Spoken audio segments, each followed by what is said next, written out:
Baik, Assalamualaikum warahmatullahi wabarakatuh.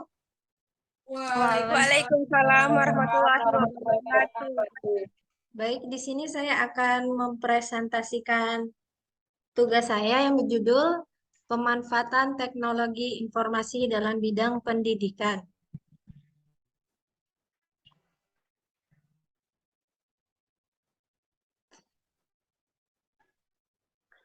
Di era globalisasi, teknologi merupakan hal yang penting dan sudah menjadi kebutuhan masyarakat di kehidupan sehari-hari. Semakin berkembangnya teknologi informasi dan semakin banyaknya hal-hal yang berkembang. Salah satunya adalah pendidikan. Teknologi dalam bidang pendidikan sangat membantu pelajar dan pengajar karena pelajar dapat menikmati tampilan yang menarik dan menjadi aktif serta pengajar dapat memberikan materi secara efektif. Hal ini menjadikan semua sarana sekolah maupun universitas menggunakan teknologi informasi dan komunikasi dalam media pembelajaran, seperti pengumpulan tugas online, buku online, dan materi-materi yang dapat di e-learning sekolah atau universitas. Tidak hanya pendidikan formal yang telah menggunakan teknologi informasi, tetapi bimbel online pun telah beredar agar memudahkan pelajar mendapat ilmu. Berkembangnya teknologi informasi bidang pendidikan dapat memudahkan manusia dalam pengerjaannya. Oleh karena itu, jarak dan waktu bukanlah masalah untuk mendapatkan ilmu karena sudah terciptanya aplikasi untuk media belajar.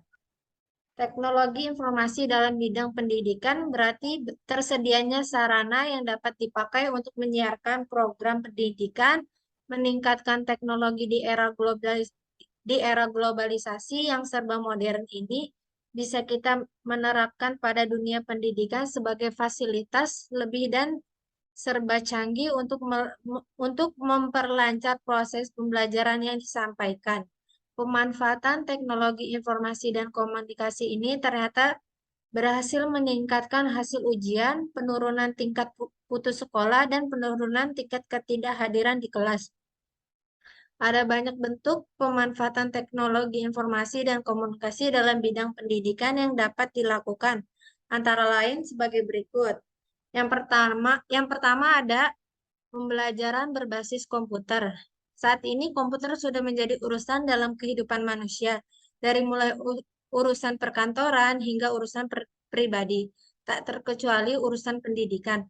Untuk memanfaatkan teknologi komputer tersebut, sudah mulai banyak berbagai macam software yang bermuatan mata pelajaran seperti komputer asisten, asisten instruction, atau pembelajaran dengan bantuan media komputer, komputer based education, informasi dan komunikasi, teknologis, komputer based training, komputer based instruction. Yang kedua ada berbagi hasil penelitian.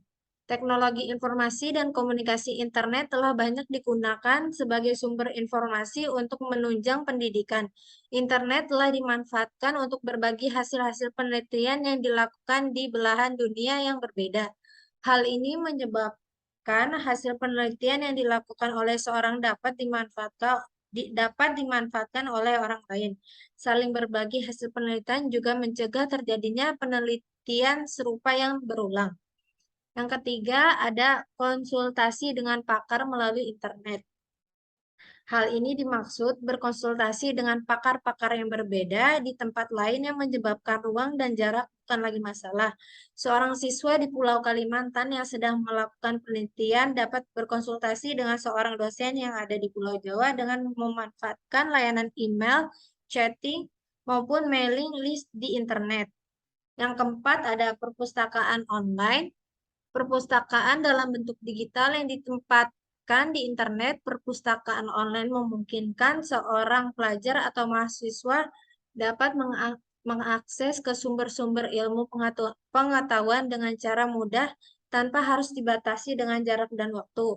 Perpustakaan online memungkinkan mahasiswa UGM dapat mengakses perpustakaan milik UMY. Yang kelima ada diskusi online. Aplikasi diskusi online memungkinkan para pelajar dapat saling bertukar pikiran tanpa harus berkumpul di suatu tempat. Yang keenam, ada kelas online. Aplikasi kelas online dapat digunakan bagi lembaga-lembaga pendidikan jarak jauh seperti universitas terbuka dan sekolah-sekolah terbuka. Materi-materi pelajaran dibuat interaktif dan menarik sehingga kualitas belajar di kelas online tidak kalah dengan kualitas belajar di kelas biasa.